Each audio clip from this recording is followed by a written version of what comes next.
Hello, beautiful people, and welcome.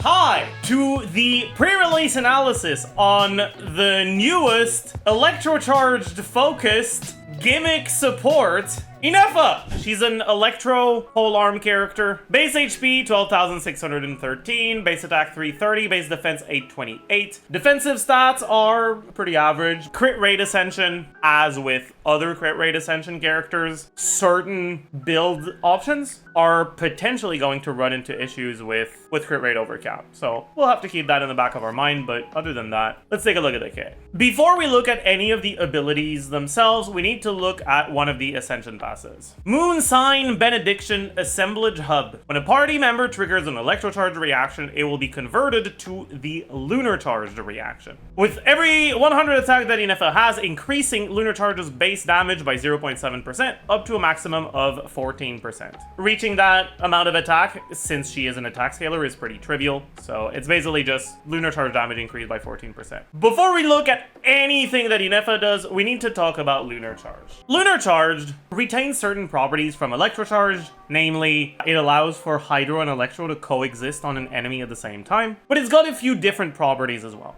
The main differences are, 1, it hits much slower than Electrocharge does, and 2, instead of having the transformative reaction EM scaling, it has a unique EM scaling, but it can crit. And so it's a lot more similar to Aggravate in terms of what dictates its damage than to Electrocharge. How exactly does the formula work for Lunar Charge damage? It takes into account your EM and your crit. It does not take into account your damage percent, though, unlike Aggravate. You can think of it as an Electrocharge that can crit. But it has an other major difference, which is that instead of only having one character being the trigger for the reaction, every character that participated in applying the respective elements of Hydro and Electro ends up contributing to the Lunar Charge damage. Basically, here's how it works. Let's take a look at what happens when it's two characters, right? So you have Ineffa and a Hydro character. Let's say Ineffa ends up with 200 EM and Farina ends up with like 80. Here though, it gets a little bit more complicated because you can't do average damage in the same way for crit. So for now, let's just assume that both of them are critting at like 150% crit damage, which would make your crit multiplier 2.5. This is what their respective Lunar Charge damage would be. The actual damage that is going to be dealt to the enemy is going to be the highest one here. So in this case, it would be the 10,000 from Ineffa, plus half of the second highest. So instead of being 10k plus 8k, it'll be 10k plus half of 8k. And your Lunar Charge damage is going to be doing 14,000. Now, the reason why you can't do crit multiplier the same way you usually do is because let's actually, instead of having crit multiplier, let's have crit rate, crit damage. If your crit rate is 80%, crit damage 160, let's say she's got 70, 140, right? The default formula for your crit multiplier would be this, and that would make your average Lunar Charge damage 12,000. But here's the thing. If Ineffa doesn't crit, but Farina crits, instead of being the Ineffa damage plus half of the Farina damage, it is now going to be the Farina damage plus half of the Ineffa damage. Because if Farina crit and Ineffa doesn't, Farina is the higher of the two numbers now. And so the actual results are going to be, well, you have 4 possibilities. Either they both crit, only Ineffa crits, only Farina crits, or neither of them crits. So what are the odds that they both crit? What are the odds that only Ineffa crits? What are the odds that only Farina crits? And what are the odds that none of them crit? So both critting is going to be this plus this divided by 2. Only Ineffa critting is this plus the non-crit Farina divided by 2. Only Farina critting is now Farina's big one plus Ineffa's non-crit divided by 2. And if neither of them crit, it's this plus this divided by 2. Which makes it so that your average damage, instead of 12.3k, is going to be 12.6k. Now, the difference here is nothing, all right? It is not a very big difference, which is why, for the sake of simplifying things, I don't think it's that big of a deal, and I'll probably just keep assuming default crit stuff. But I do think it's important to know that that it does work slightly differently because of this property. Anyways, if you add a third character, you basically add no damage whatsoever, because with a third character, instead of being half for the third highest, it's going to be divided by 12. So just keep that in mind. The only stats that really matter, generally for Lunar Charge damage, are the stats of the main 2 contributors, the two contributors with the highest stats. In any case, though, this sort of damage is not particularly high, and Lunar Charge damage happens once every 2 seconds, which means that the DPS you get from Lunar Charge, unfortunately, is honestly really low. If you were to build a character full Lunar Charge damage, you would go EM crit. You probably wouldn't do it on Ineffa herself for reasons we'll get into it in a little bit, but for now we can just assume, sure, polearm character plus 100 EM. Maybe you get 230 EM from Gilded, 120 from Ballad of the Fjords. That can make the average Lunar Charge damage contribution upwards of like 16k. It makes your average Lunar Charge damage somewhere around 20k every 2 seconds, which is 10k DPS. 10k DPS, when you look at current strong meta teams, is like 10% of the team DPS. And if your character is built fully for Lunar Charge damage, they should be doing more than 10% of your team DPS. And so the point I want you to take away from this whole thing is Lunar Charge is bad. Lunar Charge as a reaction is not good. Although technically I forgot to add the 14% here. Oopsie. It's still pretty ass. By the way, for comparison, the base damage for Electro Charge is 2894. If a character is built with the same amount of EM, their Electro Charge does somewhere between 15 and 20k, but Electro Charge ticks more than twice as fast as Lunar Charge does. In other words, while Lunar Charge does have the upside of making it so that your order of application doesn't matter as much because it always looks at the highest number rather than the last person to have applied their element, and it does make the damage a bit more reliable, in terms of ceiling, Lunar Charge is worse than Electro Charge. Does that make Ineffa bad? No. The main use of the Lunar Charge reaction in Ineffa's case is not, well, the Lunar Charge reaction itself. It is to enable the rest of her kit. But before we go any further into that, let's take a look at the skill in the burst. Elemental skill, Cleaning Mode, Carrier Frequency. Ineffa engages her enhanced cleaning module, dealing a single instance of AoE electro damage to nearby opponents, activating her optical flow shield barrier, and summoning the multi-purpose smart assistance unit, Brigida. The optical flow shield barrier absorbs damage based on her attack, and it's an electro shield, so it absorbs electro damage more efficiently. Numbers on this: initial skill damage is around 150 motion value. The shield is 400% of her attack plus 3000 more or less. If you compare it to Lanyan at talent level 12, because she's a 4-star, the flat amount is pretty similar. The scaling is worse. So Ineffa's shield won't be quite as tanky as Lanyan's shield, but Lanyan's shield is really tanky. So for most purposes, Ineffa's shield will be strong enough to keep you alive. The shield lasts for 20 seconds, which is a lot longer than Lanyan's shield, right? So no real problems with uptime. Cooldown is 16 seconds, and Brigida, right, your off-field turret, is also 20-second duration. And the discharge damage, also around 150, a little bit higher here. This is once every 2 seconds. If we want to compare this to another character, we can look at Fischl, for example. Fischl at level 12, Oz damage is around 180 every second. Ineffa does have slightly higher base stats, but it's a similar number every 2 seconds instead of every second. So not all that good.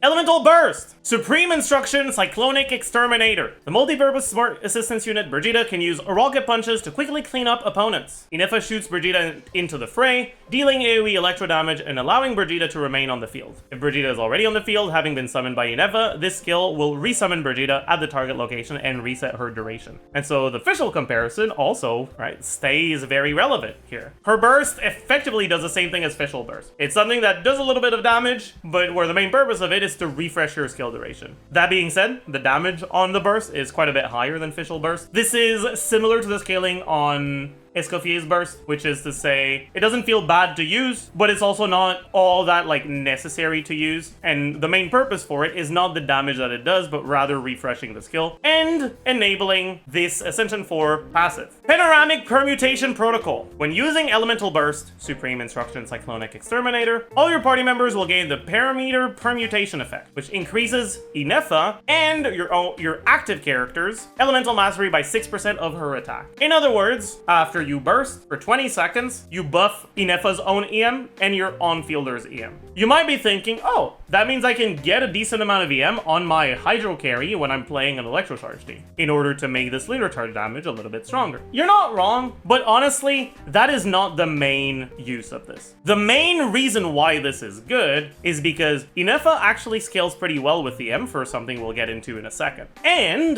Ineffa can be used in teams that do not maintain good Lunar Lunar Charge uptime. Again, for something we'll take a look at in a second. And many of those teams actually benefit pretty heavily from that elemental mastering. And so, here is where Ineffa shines. Her Ascension 1 passive, Overclocking Circuit. If there are thunderclouds created by Lunar Charge reactions nearby when Brigitte unleashes her discharge attacks, so for reference, when you trigger Lunar Charge, it creates a thundercloud, and that thundercloud is what does the Lunar Charge damage for Lunar Charge reaction. The thundercloud stays there even if the enemy isn't affected by Hydro or Electro anymore, but it won't deal damage to enemies that aren't affected by those elements. I'm not entirely sure what the thundercloud duration is, but as long as you trigger Lunar Charge at a frequency that isn't too slow, you'll be able to maintain pretty good uptime on it. In any case, when that thundercloud is on the field and your skill hits, she will initiate an additional attack, dealing AoE electro damage equal to 65% of Ineffa's attack. That sounds bad, right? Just 65% more? You're already doing 163 here at talent level 9. 65 more, that's nothing, right? This damage is considered Lunar Charge damage. Oh boy! This is like the biggest scam that I have ever seen. Lunar Charge talent damage is broken. Lunar Charge damage, because it's a transformative reaction, ignores enemy defense. For context, enemy defense generally divides your damage by 2. If you're the same level as the enemy you're attacking, it divides your outgoing damage by 2. Usually you're a little bit lower level, so it actually divides it by a little bit more than 2. If you're level 90 in Stygian Onslaught against level 105 enemies, your outgoing damage is multiplied by 48%. What that means is that damage that ignores defense is effectively doing 2 times more. So this 65 is actually the equivalent of 130. But that's not actually true, because for some reason, they decided, you know what? How about this? When you deal Lunar Charge damage from talents, we're not gonna tell you when this character is passive, but it will deal 3 times more damage. The formula for direct Lunar Charge damage here, actual damage dealt is 300% of the original damage. It's multiplied by 3, kind of in the same way that meld damage is multiplied by 2 or by 1.5. They just decided, yeah, it's actually just times 3. So this is not just times 2, this is times 2 and then times 3. Right? It's not just 130, it's 390, basically. On top of all of that, it also gets increased by this. And also, well, it's Lunar Charge damage, which means it gets increased by your Elemental Mastery in the same way that other sources of Lunar Charge damage do. Just to quantify this, when you take everything into account, the fact that this says this damage is considered Lunar Charge damage instead of not saying that, basically makes it deal 9 times more damage. This passive is the large majority of Ineffa's kit. This is, without looking at too many external buffs, when you add in actual external buffs in your team, you can expect your Ineffa to be hitting upwards of like 60 to 70k on battle pass weapons, obviously more than that with Sig, on that passive every 2 seconds. That number's big, obviously, but this is assuming you give her quite a bit of buffs. Ineffa overall is a character that, without looking at the actual value of the numbers themselves, in teams functions in a very similar way to Emily, where she's quote-unquote reliant on a reaction, but in reality, it's not the reaction itself, it's just that her damage is reliant on you triggering that reaction. However, she's stronger than Emily. As of the latest version of beta, her stats snapshot for this Ascension passive, which means that you can Bennett buff it. Will that stay the case on live? Honestly, I think it's very possible they remove it, so take that one with a grain of salt. In terms of just damage values, on release, you can expect to see Ineffa DPS hovering anywhere between 10 to 20k range in teams that are not too focused on her personal damage, aka teams where you don't have shredders for Electro, and you don't really have a lot of buffs for the Ineffa. And you can also expect it to go upwards of like 40k-ish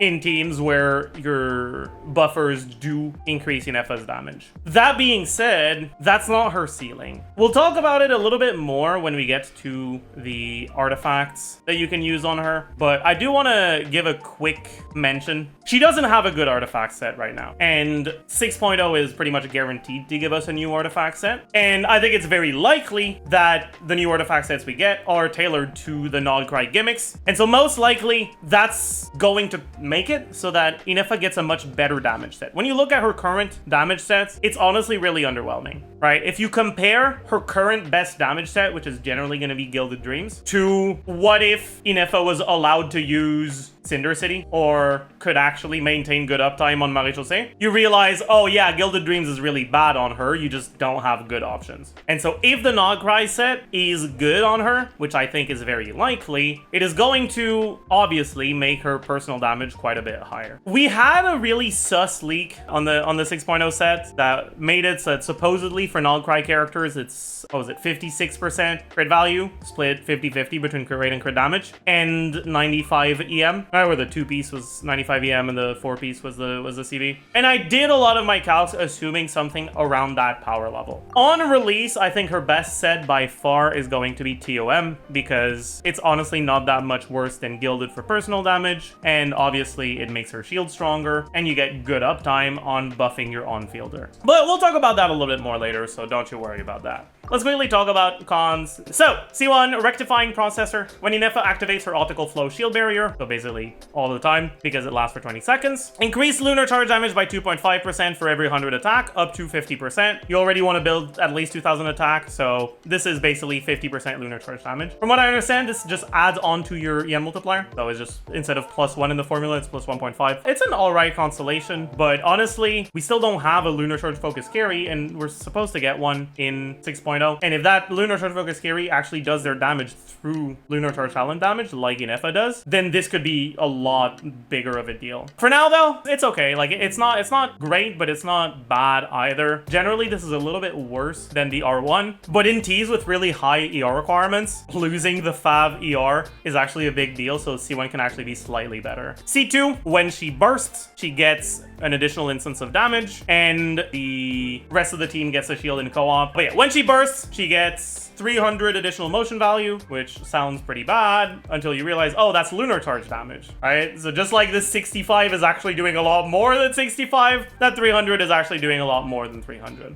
The biggest problem is she's a support character, and Constellations on support characters that are just personal damage don't tend to be as good. So depending on what exactly we get for the 6.0 Lunar Charge carry, it's very possible that you end up playing Ineffa in teams where she doesn't get that many buffs, in which case this isn't that insane. When it comes to early Constellation stuff, I'd say that if you're going for one thing only, Sigil is probably a little bit better. If you're going for two, C2 R0 is probably a little bit better than C1 R1. But if we get a Lunar Charge carry that does Lunar Charge damage, C1 R1 is probably going to be better, because both the C1 and the R1 buff the team's Lunar Charge damage. C3, complete dog shit garbage. She does no talent damage to begin with. C4, this is basically 20 to 25 ER or energy, flat refund per rotation, what you already get from Kitain. Basically gives you the Kitain effect on every weapon. It's pretty good. This is generally about one more sands worth of stats. C5, complete another dog shit. And finally, C6. C6 makes it so that every 4 seconds, it says 3.5, but it's a cooldown of 3.5 on something that can happen every 2 seconds. Every time you trigger Lunar Charge from the Thunderclouds, so once every 2 seconds, she gets an additional 135%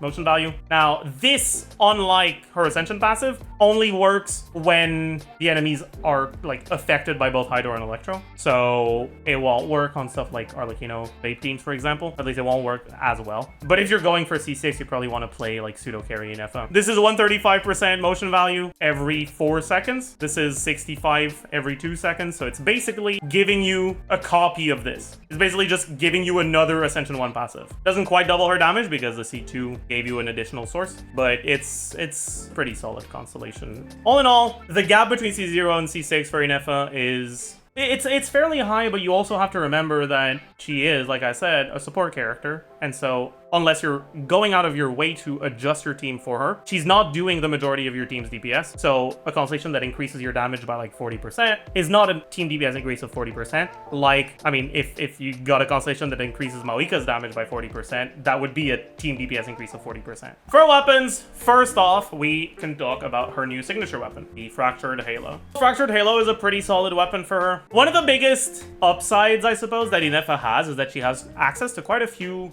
decent free-to-play weapons, which creates a situation where unless a 5-star weapon is like incredibly well tailored to what she does, it won't be a major upgrade over the free-to-play weapons. Like, it's still like almost a 30% increase over the free-to-play weapons, which if you compare that to weapons from 2 years ago is a lot. But if you compare that to the recent like Natlin signature weapons, it's not that insane. On top of that, this is a weapon for a support character that isn't a support weapon, right? It increases your Lunar Charge damage, but as of now, we don't have a Lunar Charged carry, and the Lunar Charge reaction itself does no damage. So the only thing that matters about increasing Lunar Charge damage is that it increases Ineffa's Ascension 1 Lunar Charge damage. It's a weapon for personal damage on a character that will generally be less than 50% of your team's DPS, which makes it so that its value isn't that insanely high, even if it's a pretty noticeable upgrade over the free-to-play weapons. All in all, obviously it's our best in slot, but let's talk about the other weapon options you have. Homa, crit weapon that gives flat attack. It's okay. Ineffa will not be below 50% because no character really is in 2025. Even Hu Tao teams don't stay below 50%. That being said, a default 5-star stat stick is not very good for Ineffa. And the main reason for that is because of her energy requirements. Why does she have actual energy requirements? Her burst damage isn't that high. However, it increases your carry's EM, but also, and often more importantly, her own EM. And that EM increase affects the Lunar Charge damage she does with her Ascension passive. If you look at the difference between the default amount of EM, which will generally hover somewhere between like 50 and 150, because you don't actively want EM main stat in most cases. Let's say you get 100 EM baseline. Your EM multiplier is at around 1.5 times. When she gets her own EM buff from this, her own total attack hovers somewhere between 2,000 and 2,500. If you're at 2,000, it makes that EM multiplier go up by about 35%. It's a relative increase of about 24% to your main source of damage. If you don't burst, it's fine, but you want to burst if possible. She's the sort of character that is honestly pretty similar to Escoffier in that sense, where like in Stygian Onslaught, where you don't start with bursts, your first rotation is weaker in the Farina Escoffier teams because you skip the fanfare generation, but you're still better off doing a rotation without the burst than trying to generate the burst and then starting a rotation. It'll be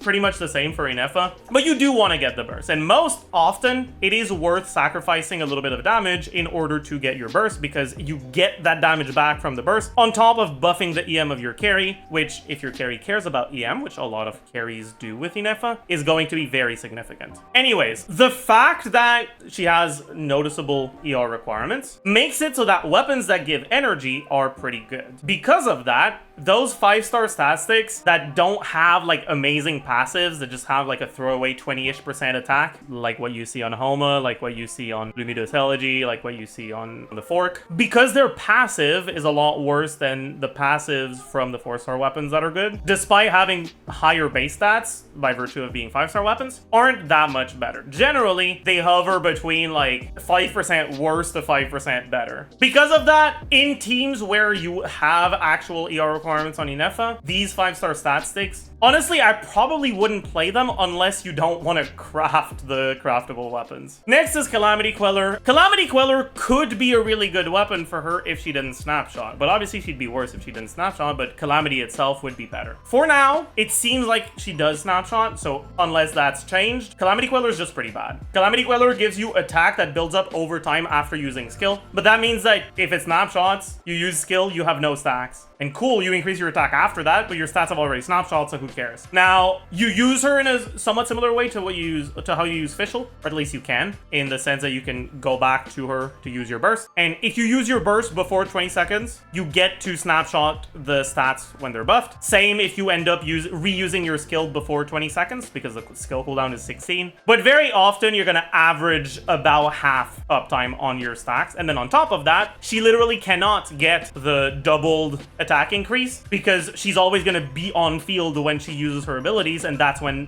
her stats are snapshot. So all in all, Calamity Queller is pretty much just not worth considering. Engulfing Lightning is a pretty reasonable option because it has ER. One problem with Engulfing Lightning is that very often her ER requirements just aren't so high that you want 55 from the substat plus 30 from the effect, which makes it so that some of the stats from Engulfing Lightning are a little bit wasted. But it's a reasonable option. It's honestly pretty comparable to Homa when you have ER requirements, and worse when you don't. But it's just going to be one of the 5-star stat sticks you can consider.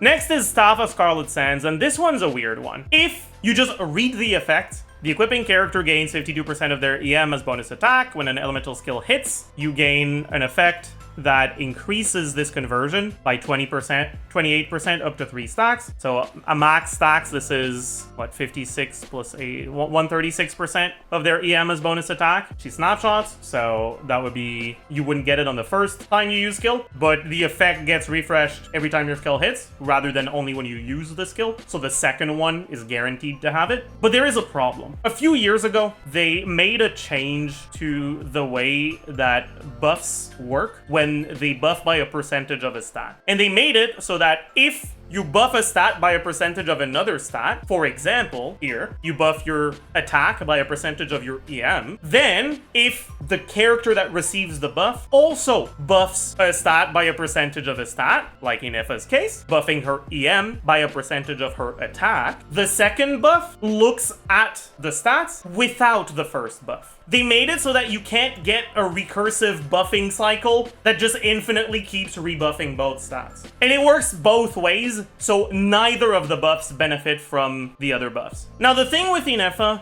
is, in most teams, you don't want to build a lot of EM because her passive is what gives her the EM. Which means if you're not going out of your way to build EM with your Staff of Scarlet Sands, you will barely get any attack from the effect. Now, Staff of Scarlet Sands can still be good because there are Ineffa teams where you do want to build EM main stats. But it won't be great because in most teams, most of the EM you have on Ineffa is from her passive, and that EM does not count towards this, as far as we're aware. Staff of Scarlet Sands, even despite that, is still generally slightly better than the default 5-star stat sticks, just because any throwaway EM rolls becomes pretty decent, and it also enables the possibility of potentially going EM main stats, even in teams where by default that's not necessarily the best. It also makes it so that if you have external buffs that are not based on a percentage of your stats, for example, if you're using Instructor, well, if you end up putting her on a gilded set, you get EM from that, then the Staff of Scarlet Sands can end up being a much more potent weapon. But all in all, it's a situational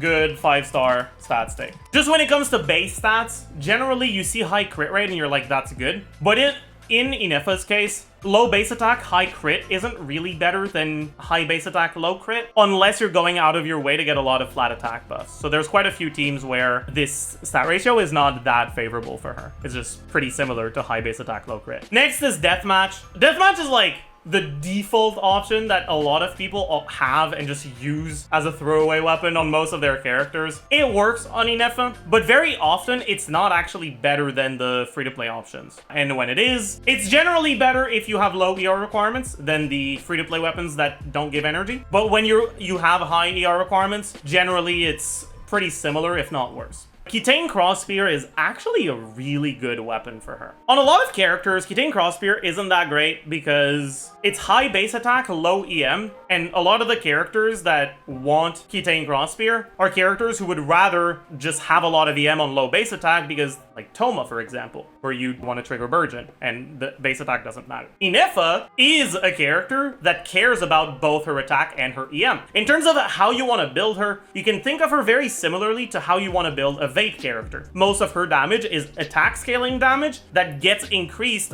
by elemental mastery. On top of that, she actually has ER requirements. But the thing about Kitain, right? After skill hits opponents, the character loses 3 energy, but regenerates 5 energy every 2 seconds for 6 seconds, so it's plus 12 energy. This effect can occur once every 10 seconds, can be triggered even when the character is not on field. And the trigger condition is when skill hits. You can get this twice per rotation, so it's actually plus 24 energy. For comparison, for now, let's talk about a Nevilet team, right? Nevilet, Farina, Shilonen, Ineffa. Our ER requirements are generally going to end up in a team like this, around 150 to 160. 60 ER requirements. If you give her Favonius Lens, the Favonius Lens effect reduces the ER requirements by about 20%. What makes Fav good is that it's not just on her, it's also on the rest of the team. But how does that compare to the Kitain Cross Spear effect that gives you 24 flat energy? Your ER requirements are now below 100%. This is giving you more than 60% worth of ER. Just in terms of the amount of energy provided to the character that is wearing the weapon, Kitain Cross Spear is providing you with flat energy equivalent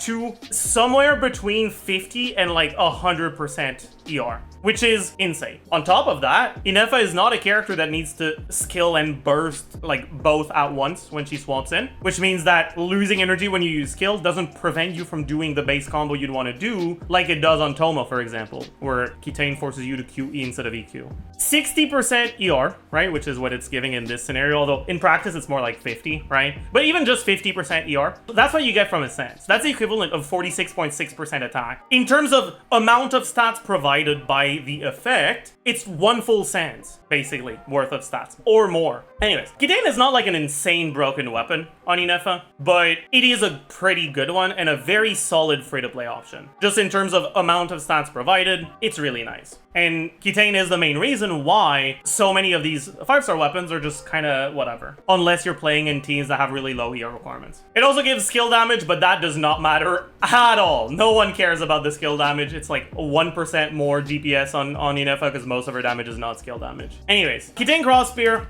is the default free-to-play. Next, Missive Windspear is going to be your default free-to-play option when you don't need energy. Missive Windspear, attack percent weapon that gives you some attack percent and some EM in the stats. This is also worth about 1 full sands worth of stats, although it's redundant stats with what the weapon is already providing, which makes it a little bit worse. Missive Windspear, just in terms of number, tends to be about 5% behind R1 Deathmatch, which is okay, but it's not amazing. Next up is Torch. I think a lot of people think about Torch because it's a recent weapon. And it's a fine weapon if you don't have Fav Lens and don't want to use billets to craft Kitain Cross Spear, but outside of that, I would not recommend it. Ballad of the Fjords, similar to, honestly, many of the like second phase Battle Pass weapons, it actually has a good effect that refines pretty well. That means the difference between R1 Ballad of the Fjords and R5 Ballad of the Fjords is pretty big. R1 Ballad of the Fjords is basically the same as R1 Deathmatch, and it's, you know, around 5% better than your Missive Windspear, sometimes worse than Kitain, sometimes slightly better. If you don't have your requirements, obviously it's a decent amount better. But R5 Ballad of the Fjords is actually quite a bit better than R5 Deathmatch, and it's actually often better than the 5-star stat 6. R5 Ballad of the Fjords is actually closer to Staff of Scarlet Sands than the other 5-star weapons. Overall, this is generally your best 4-star when low ER.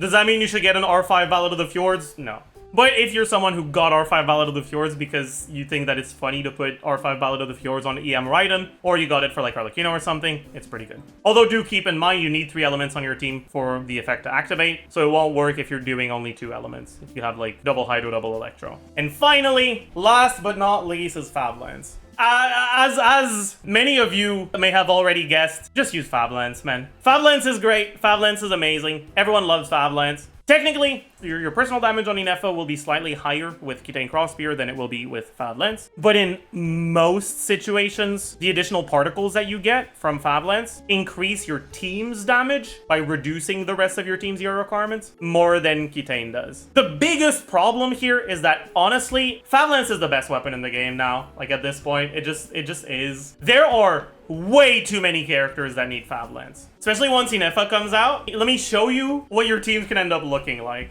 If you're not the sort of player to get signature weapons on characters, without looking at the boss lineup, if I just look at like generally what my strongest teams would be, probably end up with a Varesa team with Eon-san, Chevreuse, Shangling. Probably got a Skirk team with Escoffier, Farina, Molani. If I had Shenhe, I could use Shenhe. Let's pretend I do have Shenhe. And then let's say I also want to make an Ineffa team. Bennett, Ineffa, Sucrose, Yulon, whatever. Any Hydro here. Best weapons here? Fav, Fav, Fav, Fav, then her Fav, Ineffa Fav. That's 6 Fav lances. They just keep making polearm characters that want Fav, which is making Fav lance value go up and up and up. But that also means that if you aren't someone who pulls on weapon banner, you probably don't have that many Fav lances. And that creates a situation where you're just not gonna have enough Fav lances for all these characters. And Ineffa is probably the character out of all of these that cares the least about the Fav, because Kitain is a pretty solid one. And so if you have a Fav lance available in pretty much any team that uses her as solo electro and doesn't on-field her too much, I generally would use Fav unless you have Sig. But if you need Fav on someone else, you can make things work without it. Anyways, we can now order the weapons from best to worst. Her best weapon is going to be her signature. I'd say that the next best is probably Fav lance. Next, Salve of Scarlet Sands. Then I guess I'd have R5 Ballad of the Fjords next, but I don't want to write it twice, so I'll just put Kitain and Ballad of the Fjords between R1 and R5. Then it's Homa, then Engulfing, Deathmatch, Missive, Windspear, Calamity, Queller, or Torch. Something like this. Next is artifact sets. Let's take a look at what Ineffa's damage profile looks like. Attack percent. With Kitain, you don't need any Arsens, and because the Ascension 1 damage does not scale with damage percent, you do not want an Electro Goblet, you want an Attack Goblet. Elemental Mastery, let's say about 80 from substats, 110 from the weapon, and 6% of her attack. Damage percent in these teams, you have Varesa and you have Shilonen on Cinder City. So this is what, with these assumptions, we get with no set bonus. About 24k. Let's compare it with a few different sets. 2-piece, 2-piece, 4-piece Gilded Dreams, TOM. And I also want to look at 2 additional things. First, Maréchaussée, if you're able to maintain good uptime on it. And second, the sus leak set that we honestly have no idea if it's really it or not. And let's take a look at how these compare. So right now, the highest amount of damage increase you can get from a set bonus is hovering around between 15 and 20%. If you compare that to a good set like Maréchaussée, it's a pretty big difference. And Maréchaussée isn't even that great of a set because you don't get any value from the 2-piece. Because of that, it's pretty much guaranteed that this new set in 6.0 is going to increase her damage. Which is why it's a little bit difficult to recommend farming for anything for Ineffa. Because most likely you're going to end up changing her set in 6.0, right? The new set might not do exactly what the sus leak said, but I think it's incredibly likely that it will be a set you're supposed to use on Ineffa. But the difference between her current best set for damage and 2-piece isn't even that high.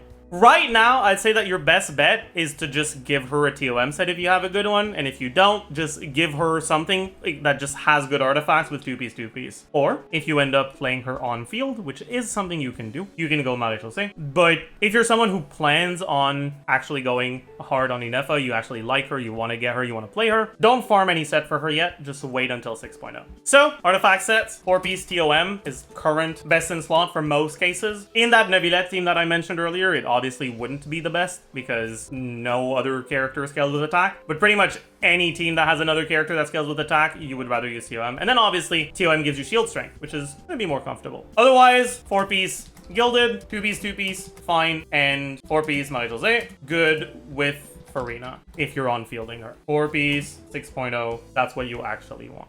Next is artifact stats, and this one is pretty straightforward in most cases. You want attack, crit, or ER, attack, crit. Because her Ascension 1 passive does not scale with damage percent, so an Electro Goblet is bad. That being said, there is another option, and that's to start including EM main stats. As a general rule, EM main stats are worse. However, there are certain teams where Ineffa ends up triggering reactions other than Lunar Charge. Because the Lunar Charge itself is pretty bad, and the trigger requirement for her Ascension passive is not enemies being affected by Hydro and Electro, it's having a Thundercloud from having triggered Lunar Charge at some point in the past few seconds. You don't need to maintain good uptime on both auras, which allows you to play Ineffa in teams that have additional or other elements that interfere with the Lunar Charge aura. Here, I want to talk very, very quickly about Hyperbloom. Ineffa is actually most likely going to be the best Electro trigger for Hyperbloom, because as long as you have enough Hydro to maintain Thundercloud, which generally shouldn't be an issue with double Hydro Hyperbloom. If you build her for some sort of hybrid bullshit with a bunch of EM, but also some crit, she'll do a little bit less Hyperbloom damage than a character like Kitain, but she'll also have her actual talent damage, and it's not going to be low, including her Ascension 1 passive. And so in those Hyperbloom teams, you can consider EM crit, you can consider attack EM crit, EM attack crit, ER EM crit, EM attack. Mix and match, basically. I'm not going to write down all of them, but you get the idea. Finally, we can talk about the teams. If someone told you, yeah, we're getting a new Electrocharge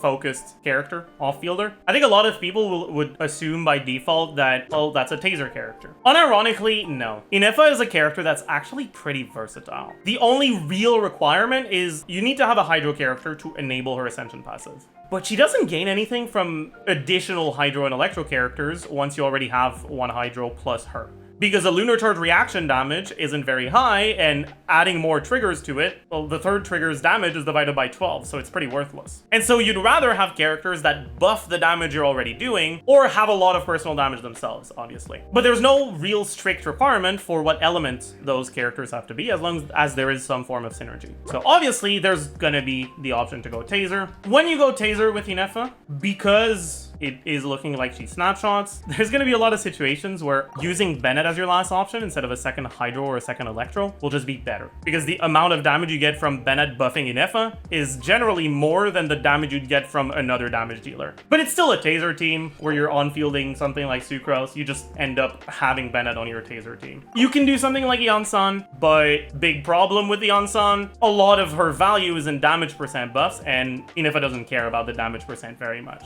In Taser teams, right now the biggest problem is the lack of a good Hydro support for these Taser teams, right? You've got your Bennett, that's pretty good. You've got a few options for your Animo units, but there is no Hydro unit that actually either has a lot of personal damage to the same extent that Ineffa does, or gives you a buff that Ineffa cares about. The good Hydro buffers provide damage percent buffs, right? Yelan, Farina, those are damage percent buffs. And like we've mentioned multiple times already, it's not what Ineffa really wants. She wants attack percent, she wants EM, she wants crit, she doesn't want damage percent. Because of that, it's kind of weird evaluating what the last slot should be in these Taser teams. Personally, I'm leaning a little bit more towards Farina, so you can use Maréchal, at least until her new set comes out, and on-fielding Ineffa, or at least alternating Ineffa and your Animo. Or you can just play a Hydro carry, like Nevilette, whether you do Nevilette Farina, or you just decide, you know what, I'm gonna play Nevilette, but I'm gonna do Bennett Sucrose Ineffa and focus on Ineffa's damage. And Nevilette's just gonna be driving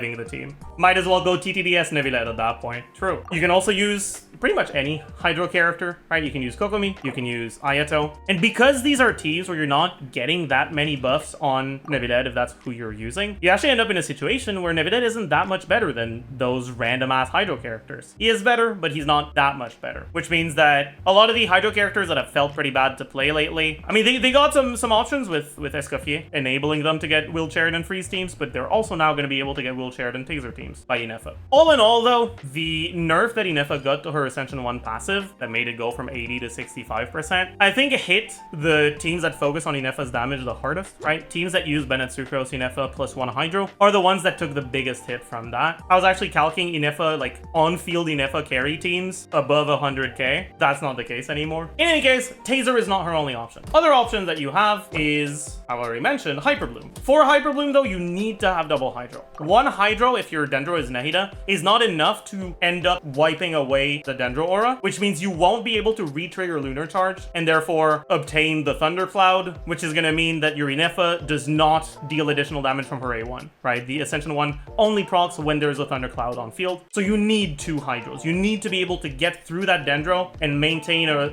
pseudo-consistent Hydro aura on enemies. But if you do that, she's quite good there. Next is Overvape. Using the Pyro carries with Ineffa is actually going to be pretty good. For a while now, Overvape has been like okay, right? Just using characters like Fischl. As long as you have enough Hydro to sometimes trigger the Thundercloud, Ineffa does pretty much all she needs to do in these Overvape teams, right? She does pretty much all of her motion value damage, and a lot of these teams run Bennett, so she gets that Bennett buff snapshot. But also, this is where Ineffa buffing your carries carry's EM matters a lot. 6% of her attack generally is pretty much always at least 120 EM for your carry, often a bit more than that. And so in these teams, not only is she doing pretty solid personal damage, but she's also increasing your carry's EM and making them vape for better numbers. In other words, Ineffa is actually going to be a pretty solid character in Arlecchino vape teams. She's going to be okay in Hu Tao teams. She's going to be alright in Gumming teams. But there's one thing I haven't talked about yet, which is probably where I think she shines best in her current state, which is Chasca.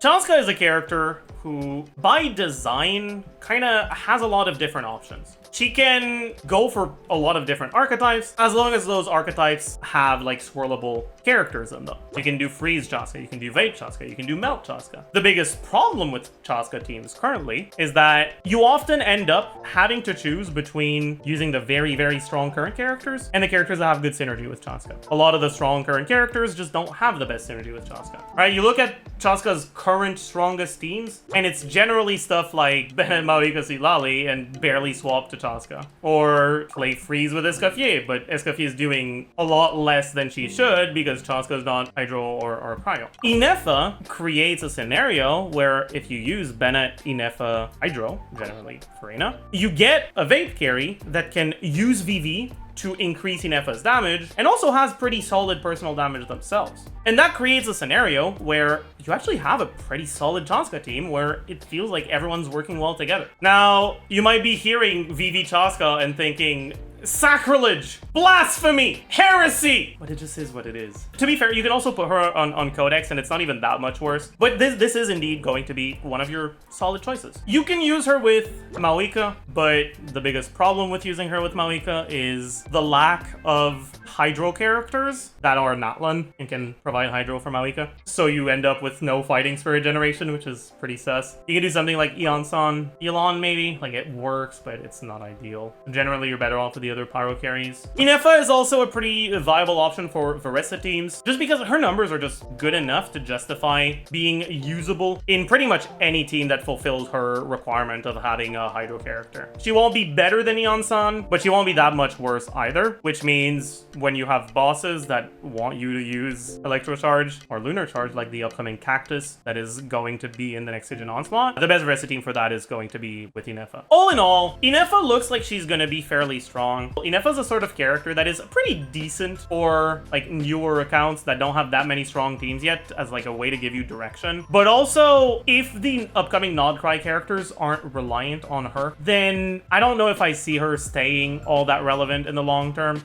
One of the main reasons why she's looking to be fairly powerful right now is the relative lack of options for electro damage dealers, right? You pretty much only have Fischl right now. That's like not bad. Ineffa is better than Fischl, but not quite as versatile in the sense that you need to use her with another Hydro, so you can't really use her in a Chevreur's team, for example. The biggest thing though is that Lunar Charge is not good, right? What is good is her passive and her like EM buff, I guess. But we don't know yet what the upcoming Nod-Krai carries are going to be like. We do believe, based on leaks we've had so far, that we are getting a Lunar Charge focused carry in 6.0, but it's very possible that that carry doesn't end up being reliant on Ineffa. It's very possible that Ineffa for that carry is kind of like Emily for Kanish, where like she's usable and technically part of the best team, but if you don't have her, it's not the end of the world at all. A large portion of what makes Ineffa good is her personal damage, which means that if the upcoming carry is really, really powerful themselves, you might be better off using characters that give bigger buffs over characters that have more personal damage. I would highly recommend, even more so than usual, if you're planning on going for Ineffa, not for a carry you already have like Chasca, but in order to have the like strongest 6.0 teams for Nod-Krai, I would highly recommend waiting for the first impressions and post-release video, because we should have leaks on the 6.0 carry by then. All in all, Ineffa, like I said, looks like a pretty strong character, but we don't know yet if they're gonna intensify the power creep in Nod-Krai or if they're gonna slow down, because we definitely have had pretty heavy power creep in Natlan, and it remains to be seen whether that's an indication of more power creep to come, or if they just decided our ceiling is too low, let's raise it, and then let's keep it where it is now. We have to wait and see. I haven't talked too much about the value of the shield. She'll be quite solid in Clawline teams. Top of that, Clawline is a character that can use issue, so having a shield is really nice. But honestly, in those teams, it's gonna feel less like Ineffa is enabling a new archetype for those characters, and more like those characters are getting a new wheelchair team where Ineffa's doing all the work. Anyways, as usual, I hope you learn a thing or two. Personally, I'm pretty excited for carry Ineffa. I wanna do over vape, C6 Bennett infused carry Ineffa. I don't think it'll be too good, but it'll be fun. But yeah, as usual, hope you enjoyed, hope you learned a thing or two, and I will see you guys in the next one. Bye, YouTube.